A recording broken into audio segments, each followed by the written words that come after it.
Okay, we're going to do lesson number 8 from page 59, the written practice. Numbers 1, 4, 5, 8, 9, 15, 25, 26, 28, and 29.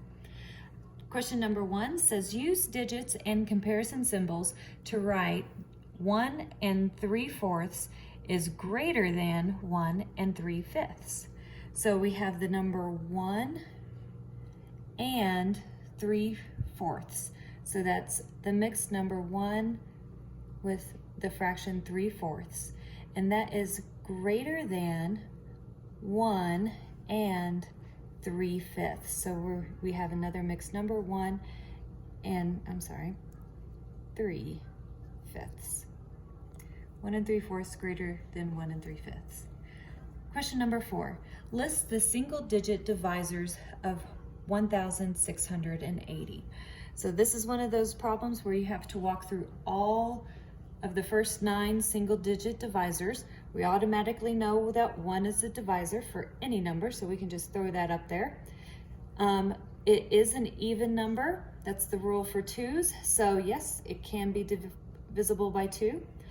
Our rule for 3s is if the sum of the numbers is divisible by 3.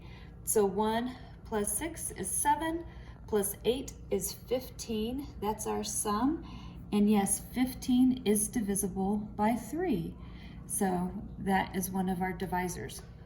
Our rule for 4s is if the last 2 digits is divisible by 4, and 80 is. So we know 4 is one of our divisors. Our rule for 5s is if it is a 0 or 5 in the ones place, and sure enough, it is. So 5 is a divisor.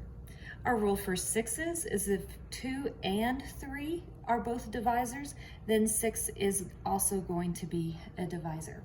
There is no rule for 7, so we do have to just divide it out. So 7 will go into 16 2 times. 2 left over, we bring down our 8. 7 goes in evenly 4 times, and we get it at our 0. So yep, it's an even division, so 7 is a divider. 8, our rule is if the last 3 numbers are divisible by 8. So we have 680 divided by 8. 8 goes in 8 times. For 64, we have 4 left over, and 8 will go into 40 evenly 5 times. So yes, 8 is also a divisor. 9 is if the sum of the numbers is divisible by 9, and we already did the sum for 15, but 15 is not divisible by 9, so it is not a divisor. So this is our final set of our single digit numbers that are divisors for 1,680. All right, question number 5. Point A represents what mixed number on this number line? So I've drawn out the number line. We have the number 3 and the number 4. So we know that it's less than 4, but greater than 3. So our whole number that we're gonna write is a 3. And then we have a part of a number that we're gonna write as a fraction to complete this mixed number. And so our tick marks, 1, 2, 3, 4, 5 total in each section. And our point A is 4 tick marks over. So it's 3 and 4/5. They were 4 out of the 5 divisions. So 3 and 4/5 is your final answer. Question number 8. A, what fraction of the circle is shaded?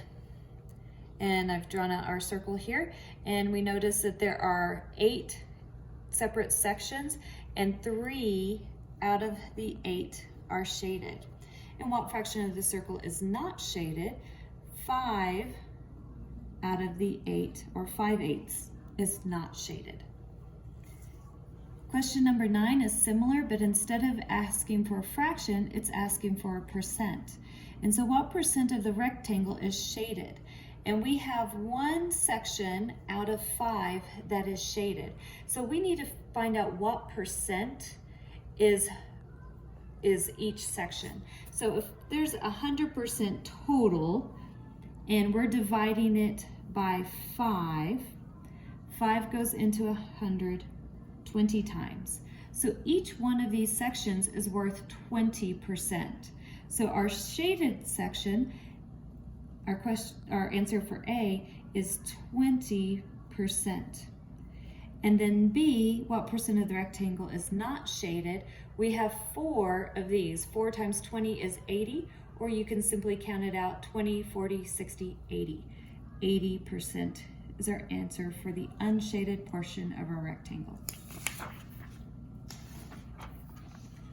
All right, question number 15.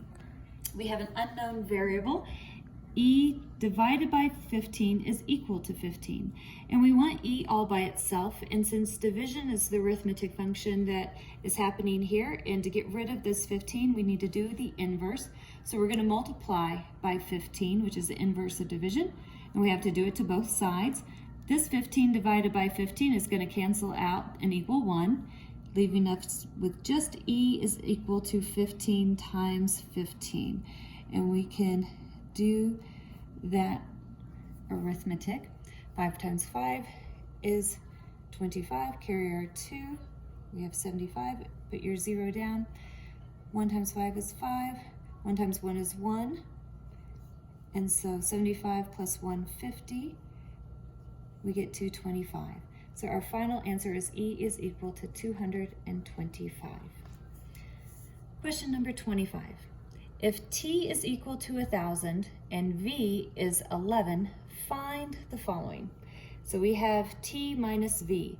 So if T is 1,000 and we subtract 11, and then down here it's asking us for the inverse, 11 minus 1,000. So if you subtract it out, you're going to get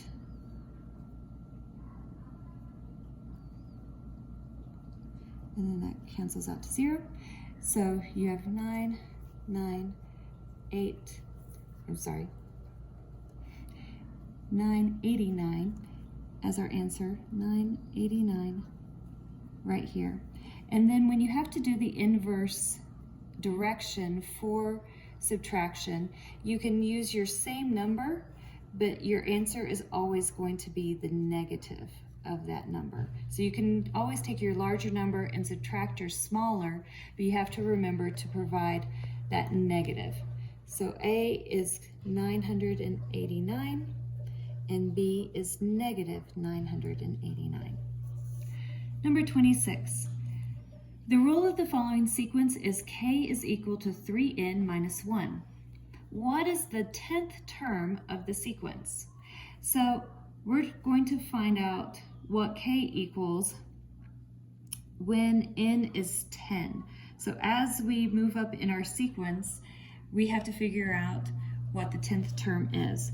So 3 times 10 minus 1 is going to be 30 minus 1, which is 29. So A is going to be number 29. And then if I look at my sequence, I'm sorry, I didn't write it down. It's 2, 5, 8, and 11. So from here to here, I can see that they added 3, and then they added 3, and then they added 3. So the pattern for this sequence is add 3. All right, number 28. Name the obtuse, acute, and right angles. All right, our obtuse angle is an angle greater than 90 degrees. We only have one in this diagram, and it's right here. So this angle is going to be called angle DAB. You could also write angle BAD. That's also correct. Acute. Acute is an angle that is smaller than 90 degrees, and this is our only one in this diagram. So it's angle ABC or angle CBA.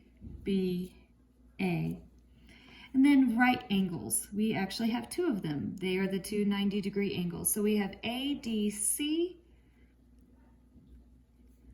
or CDA. Both of those are correct. And then we have angle BCD or angle DCB.